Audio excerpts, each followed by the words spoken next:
विश्वनाथ जी की जब तक यहाँ पर किसी पर दृष्टि नहीं पड़ेगी, अच्छे अच्छे सुपर पावर भी एंटर नहीं कर सकते। बड़े बड़े देवी देवताओं को भी यहाँ काशी में आके अपनी जगह बनाने के लिए हम लोग तो अरबों खरबों साल का वेद पुराण के माध्यम से लोगों को कथा के रूप में समझाते रहते हैं ना। ये नगरी कब बनी किसी के जानकारी में यह है नहीं, ये अपने आप में अद्भुत रहस्यमय नगरी है। इस नगरी को पूरे ब्रह्मांड का एकमात्र बेटा अस्तित्व में, हमेशा से ही अस्तित्व में रहने वाली नगरी के रूप में देखा गया। इस पर तो ना तो वाल्केनो का असर पड़ेगा, ज्वालामुखी विस्फोट का, ना अर्थक्वेक का असर पड़ता है, ना कोई नेचुरल कैलेमिटी हो, कोई प्राकृतिक आपदा हो, अतिवृष्टि हो जाए, अनावृष्टि हो जाए, किसी भी प्रकार का। ये क्यों ऐसा है इसके साथ में, इसके बारे में यह मान्यता शुरू से ही है। शिव ने अपने त्रिशूल पर इसको बसाया हुआ है। तो शिव के त्रिशूल पर बसा होने के कारण, क्योंकि इस दुनिया का, इस विश्व का जो बाहरी रूप है निरंतर चेंजिंग मुंह में दिखाई देता है। चेंजिंग सिनारियो हमारे सामने, हर चीज बदलती हुई दिखाई पड़ती रहती है ना, हर चीज बदलती बदलती दिखाई पड़ती है। लेकिन इस काशी नगरी की सबसे बड़ी विशेषता क्या है, जब प्रलय के समय भी, जब सारी दुनिया जल में समा जाती है, वैसे समय भी ये अस्तित्व में रहती है। क्यों? शिव इसको अपने त्रिशूल से प्रलय के समय क्षण भर के लिए ऊपर त्रिशूल से खींचते हैं, और फिर जैसे प्रलय का काल पूरा तब फिर स्थापित करते हैं।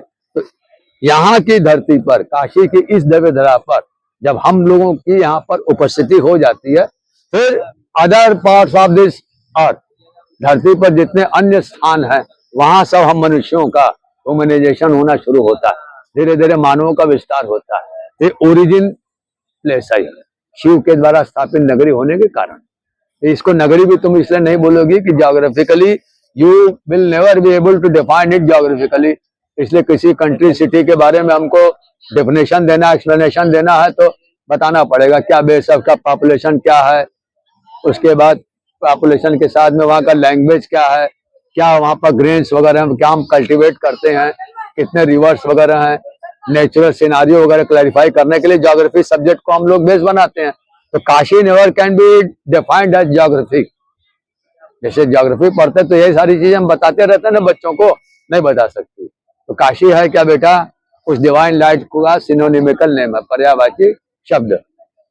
और तुम शिवांशी होने के कारण जरा अपने आप को बहुत ज्यादा लकी एनफ समझो, तुम शिव की अंश हो, शिव के द्वारा स्थापित नगरी में हो। तुम अपने आप को ये महसूस करो, सुपर पावर को हम रिफ्लेक्ट कर रहे हैं। स्त्रियां जितनी भी होती है ना, शक्ति का प्रतिनिधि रूप होती हैं, और हम सब जितने बंदे लोग हैं सब शिव के रूप होते हैं। हमारा तुम्हारा संबंध, स्त्री पुरुष का संबंध समाज में अटूट होता है, अभिन्न होता है। अभिन्न का मतलब बिना शक्ति से शिव भी अपनी लीला नहीं करते, और शक्ति भी बिना शिव के सुरक्षित नहीं रह सकती। शक्ति अगर जब स्वतंत्र रहती है तो समाज के लिए घातिनी हो जाती है, घात कर देगी वो। घात करने का मतलब नुकसान ही करेगी, इसीलिए उस शक्ति को और सबसे बड़ी बात, चौंकना भी मत। स्त्री को उत्पन्न करने का कार्य किसी ने किया है तो पुरुष ने किया। अनलकीली आज के समय में ये फलसफा ही पूरा गलत हो गया। शिव निगेटिविटी हो जा रही है, हम तो उसके पास जा रहे हैं।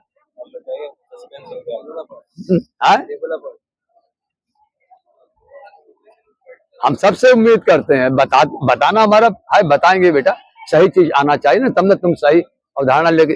उसका नाम दो है बेटा, दो में से कोई भी अच्छा लगे तुम बोल सकती है। पहला सो गए डिविएटर, डिविएटर या फिर डिट्रैक्टर, दोनों का डिफरेंस समझो। डिविएटर का मतलब होता है डिविएशन, क्या माने होता है विचलन। एक चलन होता है, एक निश्चित लक्ष्य की तरफ हमको यहां से वहां तक जाना है, तो प्रॉपर डायरेक्शन में हम चल रहे हैं सीधे सीधे। डिविएट का मतलब उस रास्ते से डी ट्रैक हो गया, हमारी ट्रेन चल रही है जिस ट्रैक पर, उस ट्रैक से डी हो गई। तो एक पटरी के एक स्टिप से भी, एक व्हील भी अगर डी ट्रैक हुई तो पूरी की पूरी ट्रेन हमारी क्या बोलते हैं उसको, डिरेल्ड हो गई ना। तो इसीलिए उसको बोलते हैं डिविएट करना या डिट्रैक्ट करना। करंट के दो फॉर्म होते हैं, एक होता है एसी, एक होता है डीसी। एक अट्रैक्टिव होता है करंट, माने तुम नंगे पांव या गीले हाथ से स्विच बोर्ड वगैरह तुम टच कर रहे हो, कोई स्विच ऑन ऑफ कर रही हो, तुमको करंट का क्या लगता है? एक करंट होता है अट्रैक्ट कर लेता है, तुम चिपक जाती हो ना। होता है ना कभी कभी घर में ऐसा एक्सीडेंटल केसेस आते हैं ना, तो अट्रैक्ट उसको बोलते हैं, अट्रैक्ट करना। और एक होता है छींटे तुमको शॉक करता है, इसको क्या बोलते हैं? डिट्रैक्ट। उसका अपोजिट हुआ ना। तो स्मशान में जो शिव का रूप हम देखते हैं डिस्ट्रॉयर का नहीं है, वो हमको लेसन वहां से देते हैं। ये जो मटेरियलिस्टिक वर्ल्ड के जितने भी अट्रैक्शंस हैं हमारे, अट्रैक्शंस माने खिंचाव, अपनी ओर खींचने वाली चीजें, ये लाइफ में इनका कोई एग्जिस्टेंस नहीं है, 9 डेज वंडर है। बाहर की जो दिखने वाली दुनिया है ये थोड़ी देर की दुनिया है, नकली दुनिया है, इसमें असलियत कुछ नहीं है। इसलिए उस जगह वो हमको डिविएट करने के लिए ज्ञान देते हैं। उस जगह हम हर किसी बंदे को मिट्टी में तब्दील होते देखते रहते हैं। वहाँ प्रैक्टिकली बैठ करके हम सब जितने लिविंग बींग्स लोग हैं वहाँ अटेंड करने जाते हैं ना, वो क्रिमेटोरियम में वो फाइनल सेरेमनी, फाइनल स्टॉप के लिए डेड बॉडी के पीछे पीछे वो हमको उस जगह ट्रेनिंग देते हैं शिव। यहाँ आके तुम लोग काशी में उस दिव्य ज्ञान को पाओ, जिससे तुम्हारे लाइफ में ये इल्यूशन दूर हो जाए, ये भ्रम दूर हो जाए कि तुम पैदा होते हो मरते हो। हमारा बेटा कभी जन्म नहीं हुआ आज तक शिवांशी, और न कभी हमारी मृत्यु हो सकती है, कभी नहीं। हमने केवल भ्रम में अपने आप को सदियों से इस झूठ में, इस माया जाल में, इस द्वंद्व में बांध रखा है कि हम पैदा होने वाले मरने वाले हैं। कृष्ण ने भी गीता में ही चीज आत्मा की अजरता अमरता का ज्ञान दिया है कि नहीं दिया? हम लोग कृष्ण की गीता को बच्चों को पढ़ाते जरूर हैं, 18 अध्याय ज्ञान योग, भक्ति योग, कर्म योग। जीवन में हमने समझा क्या? कुछ समझा नहीं समझा। इसलिए स्मशान घाट दे करके बोलते हैं शिव जी की नगरी में जाने के बाद स्मशान में चिता पर हमारी देह रखी जाएगी, हम मुक्त हो जाएंगे। तो काशी में मुक्ति चिता में जलने से नहीं होती, कानपुर में भी है तुम्हारे चिता, वहां भी तुम्हारे जो स्मशान स्थल है, स्मशान स्थल किसको जलाते हैं बेटा? शिव किसको जला रहा है? स्मशान स्थल में बॉडी को जलाता है, सौल को नहीं बेटा।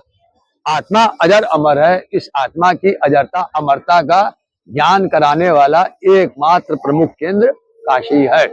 काशी से ही अनादि विद्या पूरे जगह फैली है। इसलिए उस जगह जब हम जाते हैं तो हमको ये प्रैक्टिकल ट्रेनिंग मिलता है। क्लासरूम में जैसे हम लोग साइंस स्ट्रीम के बच्चे हैं तो लैब में हमको जाते हैं बेटा, क्लासरूम में जो थ्योरी हमने क्लैरिफाई की उसको एक्सपेरिमेंटल लेवल पर प्रूफ करके देख लें। क्यों? इसलिए कि जब एक्सपेरिमेंटल लेवल पर उसको प्रूव करेंगे तभी तो हम दूसरों के इन्वेटरमेंट के लिए कोई इन्वेंशन करेंगे। Invention is the mother of necessities. अपनी जरूरतों को पूरा करने के लिए समय समय पर हमारे साइंटिस्टों ने बहुत सारी चीजें हमको दी ना। नहीं तो आज हम हवाई जहाज की चर्चा करते हैं बेटा, तो क्यों करते हैं? पहले रामचंद्र जी के समय का पुष्पक विमान हमारे सुनने में पहली बार आता है। त्रेता काल में रावण विजय के बाद में राम जी जब अयोध्या लौटे तो पुष्पक विमान में बैठ के लौटे, यही ना। लेकिन उस पुष्पक विमान को आज कली युग में हम लोग आकाश में उड़ते हुए देख रहे हैं, तो किसकी वजह से? राइट ब्रदर्स थे अमेरिका के। उसके बाद ट्रेन में जर्नी कर रहे हैं तो जेम्स वाट, जॉर्ज स्टीफेंसन को हम भूल सकते हैं? अगर ये न होते तो भाप का इंजन कहाँ से आता? पैसेंजर ट्रेन के सब कोचेस कहाँ से आते? अब मुंबई पहला वो एक्सपेरिमेंटल स्टेज था रेलवे का, कितने दूर गया ना, थाने से बोरीवली तक जाने के लिए एक्सपेरिमेंट किया ना लोगों ने, तब ना ट्रेन जर्नी हम कर रहे हैं।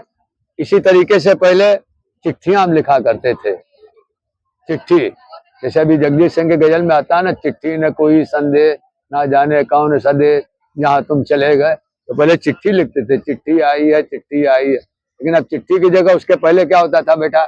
पक्षियों का हम इस्तेमाल करते थे, कबूतर जा जा जा कबूतर, था ना ये मंत्र। कबूतर के पहले किसको इस्तेमाल करते थे बेटा, मालूम है?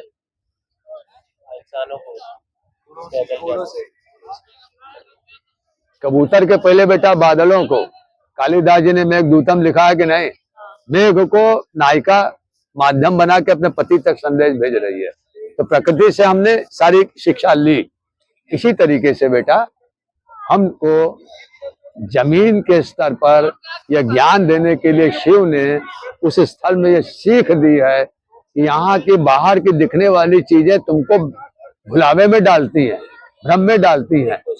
हाँ, मटेरियलिस्टिक चीजें तो फिर भी समझ में आती है कि दूर रहना चाहिए। जो ह्यूमन इमोशंस है, जैसे पापा है, मेरे हाँ हाँ हाँ हाँ हाँ, वो जो उसको भी मटेरियलिस्टिक चीज तो नहीं बोल सकते। नहीं नहीं, मटेरियलिस्टिक नहीं बोलते हुए भी उसको हम बोल सकते हैं कि life of our this divine light, माने उस ज्ञान का अभाव।